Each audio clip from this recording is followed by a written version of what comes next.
നമസ്തേ. ഇന്ന് നമുക്കൊരു ശ്ലോകം കൃഷ്ണകർണാമൃതത്തിൽ നിന്നും എടുത്ത ഒരു ശ്ലോകമാണ്. ഇതിൻ്റെ സാരം നമ്മൾ കഴിഞ്ഞ ഏതോ ക്ലാസ്സിൽ കണ്ടായിരുന്നു. അതായത് കൃഷ്ണന് ഒരു കഥ പറഞ്ഞു കൊടുത്തുവല്ലോ അല്ലേ, രാമൻ്റെ കഥ. അപ്പോൾ കൃഷ്ണൻ ഹും ഹും ഹും എന്ന് പറഞ്ഞ് കേട്ടുവല്ലോ. അപ്പോൾ അതിൻ്റെ ശ്ലോകം ഞാൻ വിചാരിച്ചു അതിൻ്റെ ശ്ലോകം എല്ലാവരായിട്ട് പങ്കുവയ്ക്കാമെന്ന്. ആദ്യം വായിക്കാം. രാമോ നാമ ബഭൂവ ഹും. ഞാൻ പറഞ്ഞില്ലേ എന്ന് പറഞ്ഞ് കൃഷ്ണൻ പറഞ്ഞു എന്ന്. അപ്പോൾ ഹും എന്ന് പറയാണ്. തദബല സീതേതി ഹും തൗ പിതുഹു വാച പഞ്ചവടീ തടേ വിഹരതഃ തസ്മാത് ആഹരത് രാവണഃ നിദ്രാർത്ഥം ജനനീ കഥാം ഇതി ഹരേഃ ഹുങ്കാരതഃ ശൃണ്വതഃ സൗമിത്രേ ക്വ ധനുഃ ഇതി വ്യഗ്ര ഗിരഃ പാതു നഃ. അർത്ഥം വളരെ സിമ്പിളാണ്. ജനനി യശോദ അമ്മ, കൃഷ്ണൻ്റെ അമ്മ ജനനി, നിദ്രാർത്ഥം ഉറങ്ങാൻ വേണ്ടിയിട്ട് കഥ പറഞ്ഞു കൊടുക്കാണ്. എന്താ പറഞ്ഞത്? രാമോ നാമ ബഭൂവ, രാമൻ എന്ന പേരായ രാജാവ്, അതായത് ഭഗവാന്റെ അവതാരം ബഭൂവ ഉണ്ടായിരുന്നു. അപ്പൊ കൃഷ്ണൻ പറയാൻ എന്താണ്? ഹും രാമോ നാമ ബഭൂവ ഹും തദബലാ സീത ഇതി. ആ രാമന്റെ ഭാര്യ ആരാണ്? സീത. സീത അബല എന്ന് പറയുന്നു, ബലം ഉള്ളവൾ തന്നെയാണ്. ഇപ്പൊ സീത. അപ്പൊ എന്താ പറയുന്നത്? ഹും എന്ന് പറയാണ്.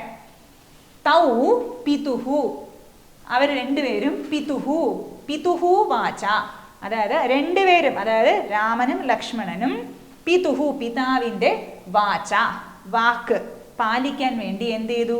പഞ്ചവടീ തടേ, പഞ്ചവടീ തടത്തിൽ, നമ്മൾ സപ്തമി കണ്ടുവല്ലോ, പഞ്ചവടീ തടത്തിൽ വിഹരതഃ വിഹരിക്കുമ്പോൾ എന്തായി? തസ്മാത് അവിടെ നിന്ന് രാവണഃ ആഹരത്, രാവണൻ കൊണ്ടുപോയി ആരെ? സീതയെ. ഇപ്രകാരം ജനനി നിദ്രാർത്ഥം, നിദ്ര ഉറക്കത്തിന് വേണ്ടി, ഉറക്കിക്കാൻ വേണ്ടിയിട്ട് കഥ പറഞ്ഞുകൊണ്ടിരിക്കുമ്പോൾ ഹരേഹേ, ഹരിയുടെ ഹുങ്കാരതഃ ശൃണ്വതഃ, അതായത് ഇടയ്ക്കിടയ്ക്ക് കഥ പറയുമ്പോൾ ഇതെന്ന് കേട്ടുകൊണ്ട് അമ്മ കഥ പറയാണ്. പക്ഷെ ഈ ഭാഗം എത്തിയല്ലോ, രാവണഃ തസ്മാത് ആഹരത്, രാവണൻ അവിടെ നിന്ന് സീതയെ തട്ടിക്കൊണ്ടുപോയി എന്ന് കേട്ടപ്പം സൗമിത്രേ സുമിത്രാപുത്രൻ, അതാരാണ്? ലക്ഷ്മണൻ. അപ്പൊ സൗമിത്രേ ക്വാ, എവിടെയാണ്? ധനുസെവിടെ എന്ന് പറഞ്ഞ് ഇതി ഇപ്രകാരം വ്യഗ്രാഗിരഹ, ഭയങ്കര വ്യഗ്രമായിട്ട് വാക്ക് ഇങ്ങനെ പറഞ്ഞു ക്വാധനു ഇങ്ങനെ പറഞ്ഞ ആ ഭഗവാന് പാതു നഹ നമ്മളെ രക്ഷിക്കുമാറാകട്ടെ. ശ്രീകൃഷ്ണ കർണാമൃതം, അത് ഒരുപാട് നല്ല നല്ല ശ്ലോകങ്ങളുണ്ട് അതിൽ. അപ്പം അതിൽ നിന്നുള്ള ഒരു ശ്ലോകമാണ്. അപ്പം ഇന്ന് നമുക്ക് പഞ്ചമീ വിഭക്തി പഠിക്കാം. അകാരാന്ത പുല്ലിംഗ ശബ്ദങ്ങളുടെ പഞ്ചമീ വിഭക്തി. അപ്പം അതിൽ ആ പഞ്ചമീ വിഭക്തി വരുന്ന ഒരു ശ്ലോകം എല്ലാവർക്കും അറിയുന്ന ഒരു സുഭാഷിതമാണ്. വിദ്യ ദദാതി വിനയം, വിനയാത് യാതി പാത്രതാം, പാത്രത്വാത് ധനം ആപ്നോതി, ധനാത് ധർമ്മം തതഃ സുഖം. എന്താണ് പറയുന്നത്? വിദ്യ വിനയം ദദാതി, വിദ്യ നൽകുന്നു, അറിവ് നൽകുന്നു. എന്തിനെ നൽകുന്നു? വിനയം ദദാതി, വിനയത്തിനെ നൽകുന്നു. അതിന് ഉദാഹരണം ശാസ്ത്രത്തിൽ വൃക്ഷങ്ങളെ പറയും. വൃക്ഷങ്ങൾ പഴങ്ങൾ നിൽക്കുമ്പോൾ ഇനിയും കുനിയുമല്ലോ അല്ലെ, അതുപോലെ അറിവുള്ളവർ വിനയശീലന്മാരായിരിക്കും. ശരി, വിനയത്തിൽ നിന്നും എന്താ ഉണ്ടാവുന്നത്? വിനയത്തിൽ നിന്നും, അതാണ് ഏത് നമ്മുടെ പഞ്ചമീ വിഭക്തി. വിനയത്തിൽ നിന്നും, വിനയാത് പാത്രതാം യാതി, ഒരു നല്ലൊരു ക്യാരക്ടർ സ്വഭാവം വരുന്നു വിനയാത്. ശരി, പാത്രത്വാത്, ആ നല്ല സ്വഭാവം വന്നു കഴിഞ്ഞാൽ എന്താ ഉണ്ടാവുക? അതിൽ നിന്നും നമുക്ക് ധനം പ്രാപ്തമാകുന്നു. എല്ലായിടത്തും സ്വഭാവമാണല്ലോ പ്രധാനം അല്ലേ. കയ്യിലിരിപ്പ് ശരിയല്ലെങ്കിൽ എവിടെ പോയി കഴിഞ്ഞാലും നമുക്ക് നന്നായിട്ട് പ്രവർത്തിക്കാൻ പറ്റില്ല. ശരി. ധനാത് ധർമ്മം. ധനത്തിൽ നിന്നും എന്താണ്? ധനത്തിൽ നിന്നും എന്താ ചെയ്യേണ്ടത് ശരിക്കും? ധനാത്, ധനത്തിൽ നിന്നും ധർമ്മം. ധർമ്മം ചെയ്യണം. നമ്മൾ പൊതുവേ പറയുമല്ലോ നമ്മുടെ ശാസ്ത്രത്തിൽ ഇത്ര പോർഷൻ നമ്മുടെ ഇതിൽ വരുമാനത്തിൽ ഇത്ര പോർഷൻ നമ്മൾ സേവനത്തിന് വേണ്ടി ഉപയോഗിക്കണം. ആ സേവനത്തിൽ നിന്ന് മാത്രമേ തതഹ സുഖം, അതിൽ നിന്നുമാണ് സുഖം. സുഖം ഡയറക്റ്റായിട്ട് സമ്പത്തിൽ നിന്നും അല്ല കിട്ടുന്നത്. അങ്ങനെ നോക്കുകയാണെങ്കിൽ കോടീശ്വരന്മാരൊക്കെ വിഷമിച്ചുകൊണ്ടിരിക്കുകയാണല്ലോ.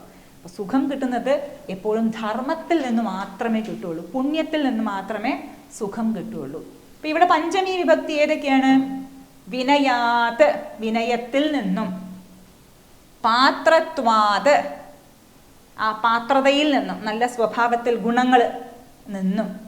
ധനാത്, ധനത്തിൽ നിന്നും. ഇതൊക്കെ പഞ്ചമി വിഭക്തിയാണ്. ഇനി നമുക്ക് കുറച്ച് അഭ്യാസത്തിലേക്ക് കിടക്കാം. ശിവഃ മന്ദിരാത് ആഗച്ഛതി. ശിവഃ ആഗച്ഛതി, ശിവൻ വരുന്നു. ആഗച്ഛതി വരുന്നു, ഗച്ഛതി പോകുന്നു. അപ്പൊ ശിവൻ എന്ത് ചെയ്യുന്നു? ശിവൻ മന്ദിരത്തിലാണല്ലോ ഇരിക്കുന്നത്. മന്ദിരത്തിൽ നിന്ന് ശിവൻ വരുന്നു. ശിവഃ മന്ദിരാത്, മന്ദിരത്തിൽ നിന്ന് വരുന്നു. ആഗച്ഛതി. ശിവൻ വിചാരിച്ചു എല്ലാവരും വന്ന് കഷ്ടങ്ങൾ പറഞ്ഞുകൊണ്ടിരിക്കുകയാണ്, എല്ലാം കുറ്റങ്ങൾ പറഞ്ഞുകൊണ്ടിരിക്കുകയാണ്. അപ്പോൾ ശിവൻ വിചാരിച്ചു എനിക്കും വേണ്ട ഒരു ബ്രേക്ക്, അതുകൊണ്ട് കുറച്ച് ദിവസം ഒന്ന് മാറി നിൽക്കാം. ശിവഃ മന്ദിരാത് ആഗച്ഛതി. അഹം ആപണാത് ആഗച്ഛാമി. ഞാൻ മലക്കറിയൊക്കെ മേടിക്കാൻ. ആപണഃ മാർക്കറ്റ്, മലക്കറി മാർക്കറ്റ്. കട, കട എന്ന് പറയാം, ഷോപ്പ്. അപ്പം ഷോപ്പിൽ നിന്ന് ഞാൻ വരുന്നു. പുറത്തു പോയി തിരിച്ചു വരുമ്പോൾ ചോദിക്കുകയാണ് മോൻ എവിടെ പോയിരുന്നു? അഹം ആപണാത് ആഗച്ഛാമി, ഞാൻ ആപണത്തിൽ നിന്നും ഞാൻ വരുന്നു. ശരി. വാനരാഹ വൃക്ഷാത് അവതരന്തി. വാനരാഹ, വാനരന്മാര് അവതരന്തി, ഇറങ്ങി വരുന്നു. നമ്മൾ ഭഗവാന്മാരൊക്കെ അവതരിക്കുമ്പോൾ നമ്മൾ പറയുമല്ലോ അവതരിക്കുന്നു. അപ്പം അവതരിക്കുന്നു എന്ന് പറയുമ്പോൾ ഇറങ്ങി വരുന്നു നമ്മുടെ തലത്തിലേക്ക്. ഇപ്പൊ വാനരന്മാർ അവതരിക്കുന്നു. എവിടെ നിന്നുമാണ് അവതരിക്കുന്നത്? വൃക്ഷാത്. വാനരന്മാര് വൃക്ഷത്തിൽ നിന്നും അവതരിക്കുന്നു. ജനനി കൂപാത് ജലം ആനയതി. ജനനി ആനയതി, ജനനി കൊണ്ടുവരുന്നു. എന്തു കൊണ്ടുവരുന്നു? ജലം ആനയതി. ജനനി ജലം ആനയതി, ജനനി ജലം കൊണ്ടുവരുന്നു. എവിടെ നിന്ന്? കൂപാത്, കൂപത്തിൽ നിന്നും, നമ്മുടെ കിണറിൽ നിന്നും. കിണറിൽ നിന്നും ജലം കൊണ്ടുവരുന്നു. ഭടഃ അശ്വാത് പതതി. ഭടഃ പതതി, ഭടൻ പതിക്കുന്നു. എവിടെ നിന്ന്? എവിടെയാണ് ഇരിക്കുന്നത് ഭടൻ? അശ്വത്തിൽ, കുതിരയിൽ. കുതിരയിൽ നിന്ന് പതിക്കുന്നു. ഭടഃ അശ്വാത് പതതി. കുണ്ടലം കർണാത് പതതി. ഡാൻസ് കളിച്ചുകൊണ്ടിരിക്കുമ്പോൾ കുണ്ടലം താഴേക്ക് വീണു. അപ്പോൾ കുണ്ടലം പതതി, കുണ്ടലം പതിക്കുന്നു. എവിടെയാണ്? കർണാത് പതതി, കർണത്തിൽ നിന്നും കുണ്ടലം പതിക്കുന്നു. ഇതില് മന്ദിരാത്, മന്ദിരാത്, ആപണാത്, വൃക്ഷാത്, കൂപാത്, അശ്വാത്, കർണാത്. ഇതൊക്കെയാണ് പഞ്ചമി വിഭക്തി. ഈ പഞ്ചമി വിഭക്തിയിൽ ഒരുപാട് ശ്ലോകങ്ങളുണ്ട്. നമ്മുടെ ഭഗവത്ഗീതയിൽ ഒരു ശ്ലോകം, പല ശ്ലോകങ്ങളുണ്ട്. 2-ാമത്തെ അധ്യായത്തിലുള്ള വളരെ പ്രശസ്തമായ ഒരു ശ്ലോകം, ലാഡർ ഓഫ് ഫാൾ, വീഴ്ചയുടെ സോപാനം എന്ന് പറയാം. ധ്യായതോ വിഷയാൻ പുംസഃ സംഗസ്തേഷൂപജായത്തെ സംഗാത് സഞ്ജായത്തെ കാമഃ. സംഗാത് കാമഃ സഞ്ജായത്തെ. സംഘത്തിൽ നിന്ന് എന്ത് വരുന്നു? കാമം. കാമാത് ക്രോധോഭിജായത്തെ, കാമത്തിൽ നിന്നും ക്രോധമുണ്ടാവുന്നു. ക്രോധാത് ഭവതി സമ്മോഹഃ, ക്രോധത്തിൽ നിന്നും സമ്മോഹം. സമ്മോഹാത് സ്മൃതി വിഭ്രമ, സമ്മോഹത്തിൽ നിന്നും സ്മൃതി നാശം സംഭവിക്കുന്നു. സ്മൃതി ഭ്രംശാത്, സ്മൃതി ഭ്രംശത്തിൽ നിന്നും എന്ത് വരുന്നു? ബുദ്ധി നാശഃ. ബുദ്ധിനാശാത് പ്രണശ്യതി, ബുദ്ധിനാശത്തിൽ നിന്ന് എന്താ ഉണ്ടാവുന്നത്? നാശം, നശിച്ചു പോകുന്നു. അപ്പോൾ ഇത് അതിൻ്റെ ഒരു ഉദാഹരണം. അതേപോലെ തന്നെ വേറൊരു ശ്ലോകം, അന്നാത് ഭവന്തി ഭൂതാനി, അന്നത്തിൽ നിന്നും അന്നാത് ഭൂതങ്ങൾ ഭവിക്കുന്നു. പർജന്യാത് അന്നസംഭവ, ഞാൻ വിശദമായ അർത്ഥത്തിലേക്ക് കടക്കുന്നില്ല, ആ പഞ്ചമി വിഭക്തിയുടെ ആ പദം മാത്രമേ പറഞ്ഞുള്ളൂ. പർജന്യാത് അന്നസംഭവ യജ്ഞാത് ഭവതി പർജന്യ. അപ്പോൾ യജ്ഞാത് പർജന്യാത്, പർജന്യം എന്ന് വെച്ച് കഴിഞ്ഞാൽ മഴ, പർജന്യാത് മഴയിൽ നിന്നും, യജ്ഞാത് യജ്ഞത്തിൽ നിന്നും. നമ്മുടെ പ്രശസ്തമായ ഒരു ശ്ലോകം ഉണ്ടല്ലോ, ആകാശാത് പതിതം തോയം യഥാ ഗച്ഛതി സാഗരം. ആകാശാത് പതിതം, ആകാശത്തിൽ നിന്നും പതിച്ച തോയം വെള്ളം, യഥാ ഗച്ഛതി സാഗരം, യഥാ എപ്രകാരം, സാഗരം ഗച്ഛതി സാഗരത്തിലേക്ക് പോകുന്നു, അതേപോലെ തന്നെ സർവദേവ നമസ്കാരഃ കേശവം പ്രതി ഗച്ഛതി, എല്ലാ ദേവന്മാരുടെ നമസ്കാരവും ആർക്ക് പോകുന്നു? കേശവന് പോകുന്നു. ഇതാണ് സിമ്പിളായിട്ട് പഞ്ചമി വിഭക്തി. അപ്പം ഏകദേശം എല്ലാ വിഭക്തികളും നമ്മൾ കണ്ടു. ഇനി നമുക്ക് അടുത്ത ക്ലാസ്സിൽ എല്ലാ വിഭക്തിയും കൂടി ചേർന്നിട്ടുള്ള കുറച്ച് ഉദാഹരണങ്ങൾ നമുക്ക് നോക്കാം. അപ്പോൾ അടുത്ത ക്ലാസ്സിൽ കാണാം.